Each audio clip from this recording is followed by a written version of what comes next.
મદાયની અંદર આપણે 4 મકામાત છે જોવા માટેનો અને ઝિયારત માટેનો. સૌથી પહેલા સાહાબી રસૂલ, જેમને રસૂલુલ્લાહ સલ્લલ્લાહુ અલૈહિ વસલ્લમની હદીસ છે મશહૂર છે કે સલમાન અમારા મોટી છે, અમારા અહેલી બેત મોટી છે. જ્યારે મસ્જિદ નબવીના પાયા લખાતા હતા ત્યારે સલમાન ફારસીએ, જેમને આપણે સલમાન મોહમ્મદી કહીએ છીએ, એ પણ સાથે કામ કરાવતા હતા. એટલે જે વખતે સલમાને મોહમ્મદી કામ કરતા હતા તો જે અંસારો થાય કરતા કે સલમાન અમારા મોદી છે, સલમાન અંસારો મોદી છે. અને જે મુહાજીર હતા એ કહેતા સલમાન અમારા મોદી છે. તો પણ રસૂલુલ્લાહ કહ્યું કે નહીં, સલમાન અમારા મોદી છે, અમારી અહેલી બેત મોદી છે. આ રીતની એક મશહૂર હદીસ છે. આના પરથી આપણે જોઈ શકીએ છીએ કે હજરત સલમાનનો દરજ્જો કેટલો બુલંદ છે. અને એ ઈમાનના દરજ્જામાં 10મા મર્તબા પર, એટલે સૌથી ઊંચો જે મર્તબો હતો એ મર્તબા ઉપર ફાઇઝ હતા. એના પછી અહીંયા એક બીજી જે છે ખબર, અબ્દુલ્લાહ ઇબ્ન જાબિર અંસારી, ના જાબિર ઇબ્ન અબ્દુલ્લાહ અંસારીના દીકરા અબ્દુલ્લાહ, એમની અહીંયા મઝાર છે, બરાબર. અને એમના વિશે કોઈ માહિતી મળતી નથી, પણ ફક્ત એક કિતાબ સહી બુખારીના અંદર એમનાથી એક રિવાજ ટોકવામાં આવેલી છે. એટલી જગ્યાએ ખાલી એમની એક રિવાજ જોવા મળે છે. ત્રીજા છે તાહિર બાકીર મોહમ્મદ, તાહિર ઇમામ મોહમ્મદ બાકીર, કે જે ઇમામ મોહમ્મદ બાકીરના મસમોદી છે. અને એમની કબર પહેલાં બગદાદના અંદર હતી અને ત્યાંથી શિફ્ટ કરીને અહીંયા લાવવામાં અમને આવેલા છે. ચોથા છે હુઝેફા યમાની, કે જે સહાબી રસૂલ છે. આપણે બધા જાણીએ હુઝેફા યમાની બહુ મોટું નામ છે. અને જ્યારે બીવી ફાતિમા એની વફાત થઈ તો જે જૂજ લોકો હતા એમાં હુઝેફા યમાની હતા.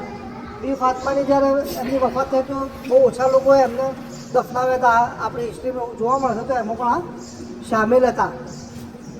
તો આ 4 હસ્તીઓ. અને આ જે મસ્જિદ દેખાય છે એ મસ્જિદ છે મસ્જિદ બદાયન. અને આ મસ્જિદને બનાવનાર છે હઝરત ઇમામ હસન અસ્કરી અલૈહિસ સલામ. આ મસ્જિદ એમને બનાવડાયેલી છે. તો આ 5 જગ્યાઓ અહીંયા એક છે. અને પાછળ કસરાનો કિલ્લો આપણે જે કહીએ છીએ. મદાયનની અંદર આપણે 4 મકામાત છે જોવા માટેનો અને ઝિયારત માટેનો. સૌથી પહેલા સાહાબી રસૂલ, જેમને રસૂલુલ્લાહ સલ્લલ્લાહુ અલૈહિ વસલ્લમની હદીસ છે મશહૂર છે કે સલમાન અમારા મોદી છે, અમારા અહેલી બેત મોદી છે.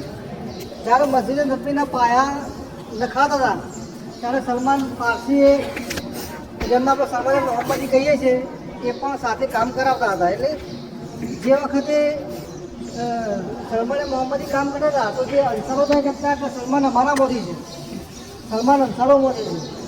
અને જે મુહાજીર હતા એ કહેતા સલમાન અમારા મોદી છે. તો પણ રસૂલુલ્લાહ કહ્યું કે નહીં, સલમાન અમારા મોદી છે, અમારી અહેલી બેત મોદી છે. આ રીતની એક મશહૂર હદીસ છે. આના પરથી આપણે જોઈ શકીએ છીએ કે હજરત સલમાનનો દરજ્જો કેટલો બુલંદ છે. અને એ ઈમાનના દરજ્જામાં 10મા મર્તબા પર, એટલે સૌથી ઊંચો જે મર્તબો હતો એ મર્તબા ઉપર ફાઇઝ હતા. એના પછી અહીંયા એક બીજી જે છે ખબર, અબ્દુલ્લાહ ઇબ્ન જાબિર અંસારી, ના જાબિર ઇબ્ન અબ્દુલ્લાહ અંસારીના દીકરા અબ્દુલ્લાહ, એમની અહીંયા મઝાર છે, બરાબર. અને એમના વિશે કોઈ માહિતી મળતી નથી, પણ ફક્ત એક કિતાબ સહી બુખારીના અંદર એમનાથી એક રિવાજ ટોકવામાં આવેલી છે. એટલી જગ્યાએ ખાલી એમની એક રિવાજ જોવા મળે છે. ત્રીજા છે તાહિર બાકીર મોહમ્મદ, તાહિર ઇમામ મોહમ્મદ બાકીર, કે જે ઇમામ મોહમ્મદ બાકીરના મસમોદી છે. અને એમની કબર પહેલાં બગદાદના અંદર હતી અને ત્યાંથી શિફ્ટ કરીને અહીંયા લાવવામાં અમને આવેલા છે. ચોથા છે હુઝેફા યમાની, કે જે સહાબી રસૂલ છે. આપણે બધા જાણીએ હુઝેફા યમાની બહુ મોટું નામ છે. અને જ્યારે બીવી ફાતિમા એની વફાત થઈ તો જે જૂજ લોકો હતા એમાં હુઝેફા યમાની હતા. બીવી ફાતિમાની જ્યારે એમની વફાત થઈ તો બહુ ઓછા લોકોએ એમને દફનાવ્યા હતા. આપણી હિસ્ટ્રીમાં જોવા મળશે તો એમાં પણ આ સામેલ હતા. તો આ 4 હસ્તીઓ. અને આ જે મસ્જિદ દેખાય છે એ મસ્જિદ છે મસ્જિદ બદાયન. અને આ મસ્જિદને બનાવનાર છે હઝરત ઇમામ હસન અસ્કરી અલૈહિસ સલામ. આ મસ્જિદ એમને બનાવડાયેલી છે. તો આ 5 જગ્યાઓ અહીંયા એક છે. અને પાછળ કસરાનો કિલ્લો આપણે જે કહીએ છીએ. મદાયનની અંદર આપણે 4 મકામાત છે જોવા માટેનો અને ઝિયારત માટેનો. સૌથી પહેલાં સાહાબી રસૂલ, જેમને રસૂલુલ્લાહ સલ્લલ્લાહુ અલૈહિ વસલ્લમની હદીસ છે મશહૂર હદીસ કે સલમાન અમારા મોટી છે, અમારા અહેલી બેત મોટી છે. જ્યારે મસ્જિદ નબવીના પાયા નખાતા હતા ત્યારે સલમાન પારસીએ, જેમને આપણે સલમાન મોહમ્મદી કહીએ છીએ, એ પણ સાથે કામ કરાવતા હતા. એટલે જે વખતે સલમાને મોહમ્મદી કામ કરતા હતા તો જે અંસારો થાય કરતા કે સલમાન અમારા મોદી છે, સલમાન અંસારો મોદી છે. અને જે મુહાજીર હતા એ કહેતા સલમાન અમારા મોદી છે. તો પણ રસૂલુલ્લાહ કહ્યું કે નહીં, સલમાન અમારા મોદી છે, અમારી અહેલી બેત મોદી છે. આ રીતની એક મશહૂર હદીસ છે કે આના પરથી આપણે જોઈ શકીએ છીએ કે હજરત સલમાનનો દરજ્જો કેટલો બુલંદ છે. અને એ ઈમાનના દરજ્જામાં 10મા મર્તબા પર, એટલે સૌથી ઊંચો જે મર્તબો હતો એ મર્તબા ઉપર ફાઇઝ હતા. એના પછી અહીંયા એક બીજી જે છે ખબર, અબ્દુલ્લાહ ઇબ્ન જાબિર અંસારી, ના જાબિર ઇબ્ન અબ્દુલ્લાહ અંસારીના દીકરા અબ્દુલ્લાહ, એમની અહીંયા મઝાર છે, બરાબર.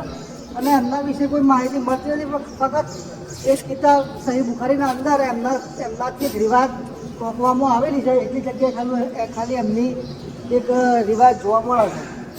ત્રીજા છે તાહિર બાકીર મોહમ્મદ, તાહિર ઇમામ મોહમ્મદ બાકીર, કે જે ઇમામ મોહમ્મદ બાકીરના મસમોદી છે. અને એમની કબર પહેલાં બગદાદના અંદર હતી અને ત્યાંથી શિફ્ટ કરીને અહીંયા લાવવામાં અમને આવેલા છે. ચોથા છે